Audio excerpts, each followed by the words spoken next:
اللي تكلم 24 ساعة يتحاكم مجلس اليوم تأديبي. وقتاش؟ بعد ما يخرج من الحكومة المؤقتة. فرق كبير ما بين يبدا هو في الحكومة المؤقتة ويتقرر إزالة الحصانة عنه، وإلا بعد ما يخرج وقت اللي يولي قاضي كهو يتقرر إزالة الحصانة عنه كقاضي.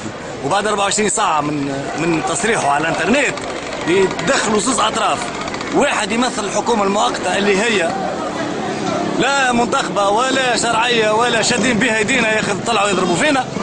وبلوس كسا معناتها التصريح نتاع سي عبد اللطيف هذايا اللي هي حرقه ورقه حرقت لامريكا تصور انا ممكن مخبينا الانتخابات الجايه اللي كان مخبي هذايا تاجر السلاح تاجر الحديد هذا محتكر سوق كبيره ياسر في تونس وخارج تونس هذا امبريالي ليبرالي ممكن زاد من الرؤوس الكبيره نتاع التيار الماسوني هذايا. انا ما نستبعدش ويجي اليوم يسب قاضي النزيه كالو اكبر شجاع في الطايف عما شو اسمه اللي حكى عليه كمان الطايف كنت تفرج في ورقه توا موجود فيها الاسم نتاعو حكم نفاذ العاجل عامين على شيك، وظهر لي القرار بتاع الشيكات اللي صار قرار موجه لشخص واحد وهو السيد هذايا الطايف اللي هو سيد على نفسه ما هو سيد على فلوس الشعب المسروقه.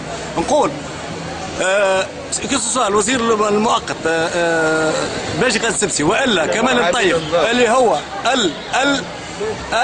حكومه الظل هذه اللي ولات بعد ظل ولات غطي عين الشمس بالغربال معناها ظل. فنظل اذا كان الناس ولا تتكلم عينيني وتسب في الهياكل الاساسيه اللي هي مرفق العام القائم على العداله واللي هي معناتها الهياكل العموميه تجي تحكي الطيف شكون الطيف واكل فينا بالخبز الطيف هذايا وصل سب قاضي مازال تحت الحصانه.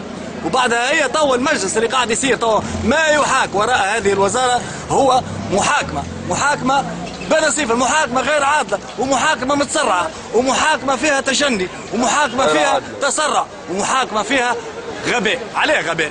نقول لك انا عليه غباء على خاطر السيد فرحات الراشي وقت اللي يتكلم بالشجاعه اللي يتكلم بها وقت اللي يعملوا الفوفعه هذه الكل على خاطر انسان يتكلم بكل صراحه ولا جاء ضد الشعب ولا عمل خيانه الدوله ولا جاء قتل عباد وجي يعملوا له محاكمه في 24 ساعه. دونك هما ارتكبوا خطا، ان شاء الله يكون الشعب التونسي واعي بالخطا هذا. شنو هو الخطا؟ انت فيقتل الناس اللي الراجل هذا انسان اونيت على الاقل. هل الثوره هذه الثوره اللي قالوا ماهيش مايكل اللي مرة الزعيم ربي بعث لنا زعيم من عنده ما فيها زعيم هي ربي بعث لنا زعيم وراه الزعيم هذاك فرحات الراشي ظهر لي توا اجماع الشعبي اللي نجم يكون وراء فرحات الراشي ما ينجم يوقفوا حتى حد وربي هو اللي وراء ذلك وربي عاميهم ويعرف ايش يعمل. انا نقول التجني اللي صار على القضاء من قبل والعصا الطويله اللي نالت الوزاره هذه اللي هيكليا لا يمكن ان تكون هي المرفق اللي يمكن يصل للعداله، لانه البيروقراطيه الاداريه عمرها ما كانت من صميم العداله. العداله هي استقلاليه، هي نزاهه، هي تكوين اكاديمي صحيح تشرف عليه هياكل منتخبه وتكون مفصوله.